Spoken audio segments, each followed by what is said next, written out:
Salam əziz dostlar, bu videomuzda biz effekt menüsündə Distort and Transform hissəsində Transform pəncərəsi ilə, effekti ilə tanış olacağıq. Olduqca həmişəki kimi eksperimentlərə açıq, yeməli vizuallar yaratmağa fürsət yaradan bir tooldur.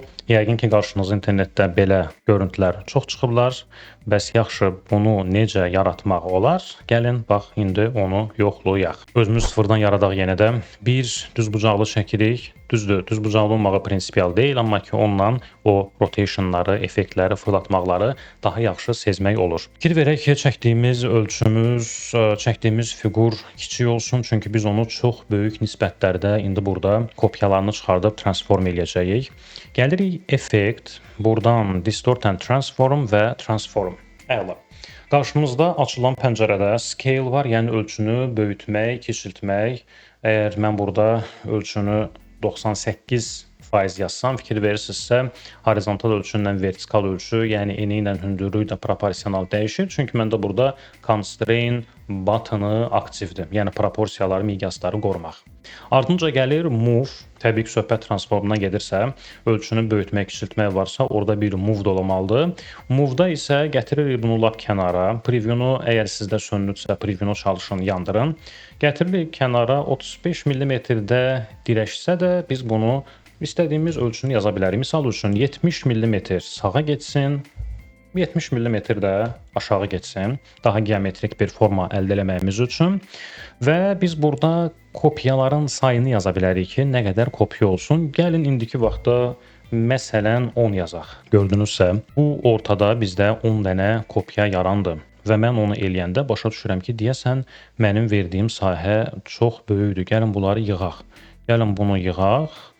Aha, lap eləyək 20-nin 20-yə, əla.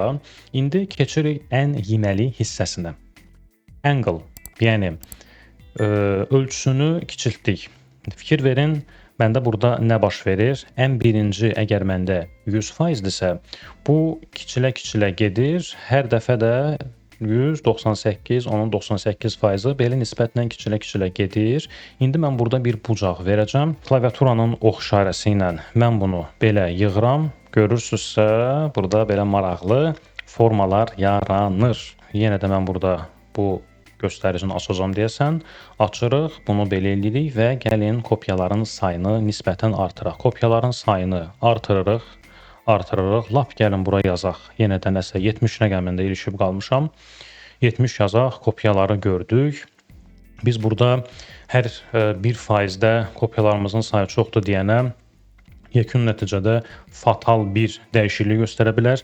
Gəlin ehmalcı şəkildə biz bu kiçilmə nisbətlərimizi dəyişdirək. Aha, bucaqla oynaya bilərik. Yəni burada bir vahid göstərici yoxdur və görürsünüz ki, nə maraqlı effektlər yaranır.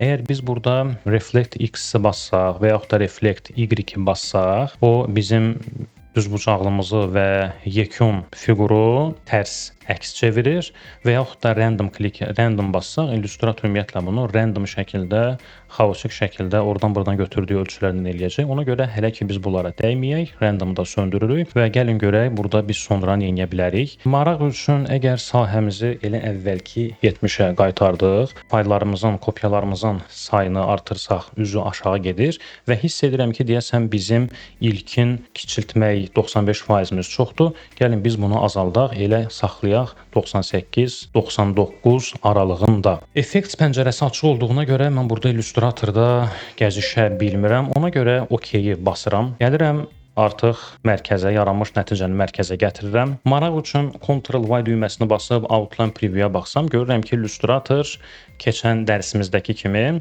ancaq burada shape yerinə bax bu ilkin çəkdiyimiz shape-i tanıyır. O birislərin heç birini tanımır. Təbii ki, biz onu hər zaman expand eləyib shape kimi formalaşdıra bilərik. İndi burada çox maraqlı eksperimentlər eləmək olur.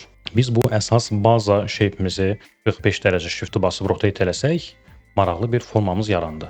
Eləcə də yaxınlaşdırıb Direct Selection toolundan tutaq ki, bu küncü və bu küncü seçib onu ovallaqlaşdırsaq, gəlin bunda dayanaq və yenə də transform pəncərəsinə, transform effektinə edit eləmək üçün gəlirik Appearance-a, günəş ikonuna bənzər hissəyə. Buradan düşürük aşağı, görürük ki, tətbiq elədiyimiz FX, yəni effekt deməkdir. Tətbiq elədiyimiz transform burdadır. Gəlirik. Bucaqla yuxarı aşağı edərək oynaya bilərik. Misal üçün, bax bu. Sonra kopyaların sayını artırırıq. Əlimizi qoyuruq knopkaya, bir əlimizdə çənəmizin altına, gözləyirik. Bəli. Budur. Transform pəncərəsi ilə dizayn aləmində ən çox yayılmış bax bu effekti göstərdiyimiz yolla hazırlamaq olar. Təbii ki, ağla gəlməyəcək fərqli texnikaları, yəni biz bunu yarpağına yoxladıq, bir neçə fiquruna yoxlamaq olar. Yəni bu da İllustratorun əksər toolları kimi eksperimentlərə çox açıq bir tooldur. Siz bunu yoxlayın, məşq eləyin, düz bucaqlı ilə, altı bucaqlı ilə, hərflərlə, yazılarla və s. maraqlı nəticələri bizlə paylaşın. Biz də görüşək gələn dərslərdə.